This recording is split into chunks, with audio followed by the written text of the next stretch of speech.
Let me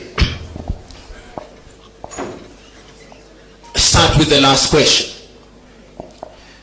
You know, what happened in this country in 1992 is that we introduced money in our politics.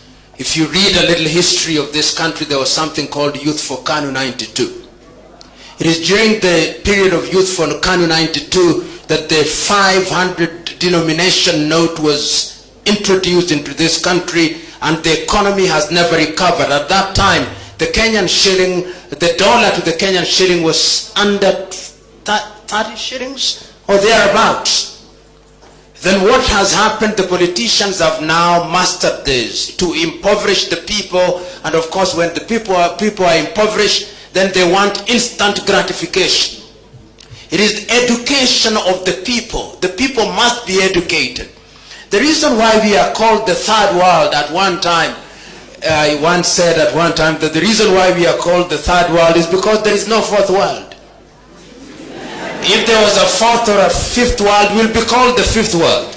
And it is a state of the mind. The question is, even now, you who is at Nairobi University, you know that during the campaigns, the students hire goons. The students buy beer. And so the question of civic education is not the answer, it's a culture.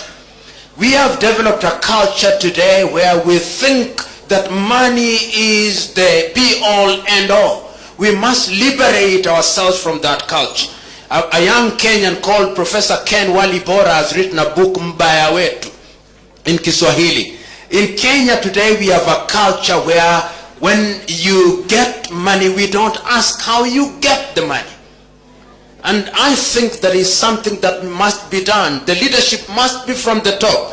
As a young person in 1994, I worked with Mwalimu Julius Kambarage Nyerere in his foundation in Dar es Salaam when he was doing the Burundi talk. And an amazing man, Mwalimu Nyerere. One day we were traveling to his office, and he told the driver wanted to cross the traffic lights. He told him, usipite. Kama mimi ni kiongozi, lazima niongoze kwa kuonyesha wa Tanzania.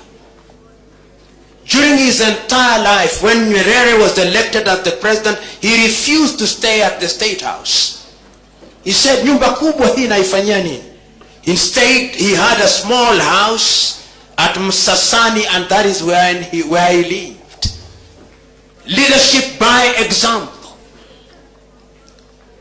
That is what we must have. Leadership by example.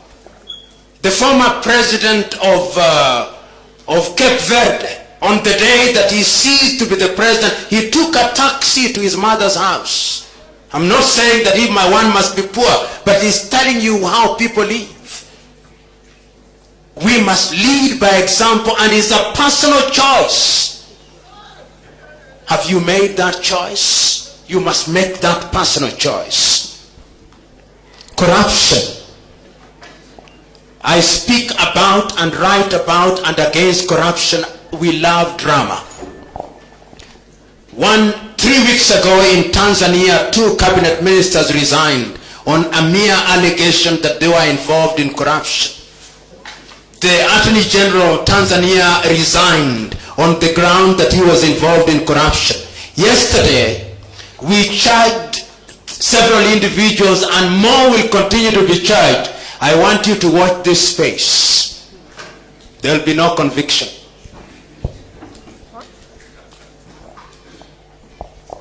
Three years down the line, I pray there is a conviction. But I fear there will be no conviction.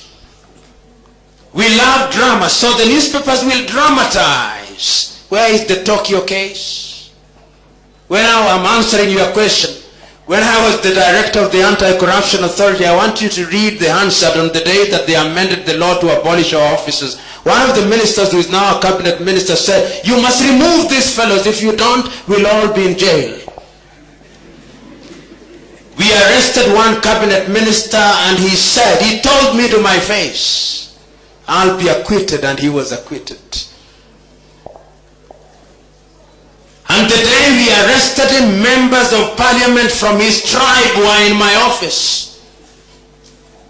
Mbaya wetu, he is a thief, but he is our thief. You see the attitude of Kenyans? Today, if you arrested a cabinet minister from a particular ethnic group, they would begin railing about it. Today, my friend Chris Obure has been arrested. He'll continue to serve as a senator. Should he? Should he? But he will continue. The argument will be, as long as he has not been convicted, he is guilty until proven innocent. It is not a question of being proved innocent. The former president of Tanzania, Ali Hassan Mwinyi, resigned when he was a minister in charge of prisons because a prisoner had escaped. It did not stop him from being the president of Tanzania. Edward Lowassa was the prime minister. He resigned because there were allegations of corruption. He could possibly be the president of Tanzania this year in October. Possibly. It is a culture and a tradition. But how do we start in Kenya? Where do we start corruption?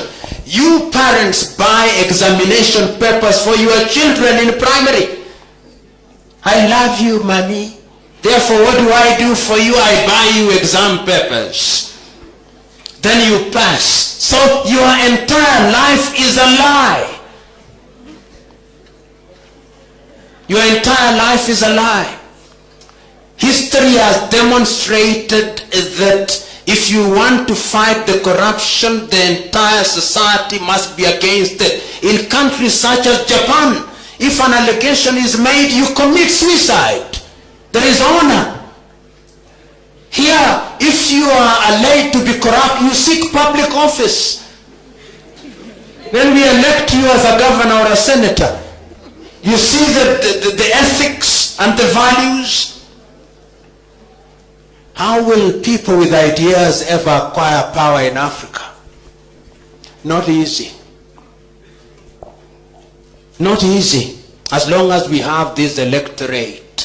A friend of mine is 90 years old called Ali Bashir once came to my office and I was lamenting and he told me, you know, your problem is you are always complaining about the windmill, the leaders. Do you know that the windmill moves in the direction that the wind dictates? So he told me, go and deal with the wind. Then you'll have no problem with the windmill.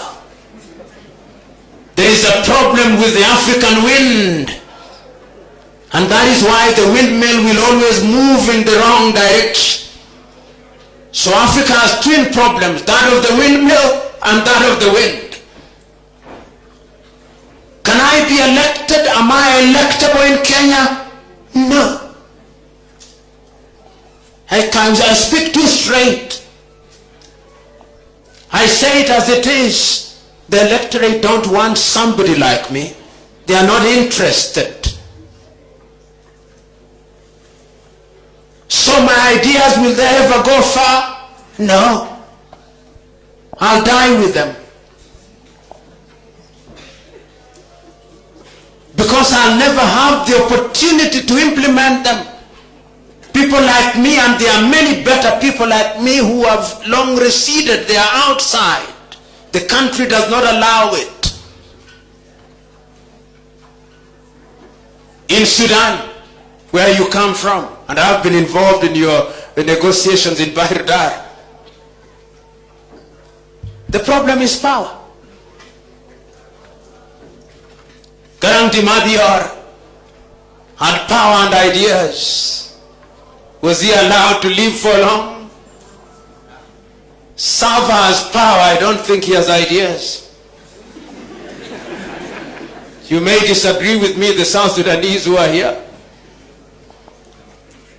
Riek Machar has ideas, but I think his quest for power drowns the ideas.